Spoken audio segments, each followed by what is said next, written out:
په دې وجه منشن کړی چې څنګه ما خپل ډاکومنټ صرف سبمیټ کړ، ما لا ټیکټ هم نه ملا شوی، ما ته زما د بونیر رونه او خویندو دونه سپورټ وکړو چې په هغې ورځ باندې زموږ د بونیر نوم هندوستان پورې رسېدو.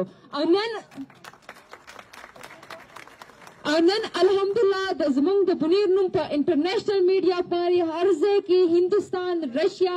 UK، امریکا هر ځای کې زموږ د بونیر نوم چلیږي. دا صرف او صرف دا ټول کریډټ چې دی دا تاسو ته ځي، د ستاسو اتحاد ته ځي. نن زه خبره کول غواړم د اتحاد په باره. څنګه چې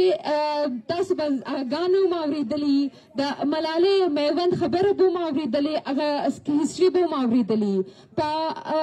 ملالۍ میوند دا کیسه وه چې هغوی جنګ و، د برطانیې سره جنګ و، تقریبا هار شوي وو، خو آخر کې ملالۍ اواز اوچت کړو او د هغه اواز سره د زخمي پښتانه هم پاڅېدو او هغه جنګ یې وګټو. نو دغه شانتې زه هم ستاسو نه دغه اتحاد غواړم، کوم چې تاسو ما ته رومبنۍ ورځ باندې خو کوم چې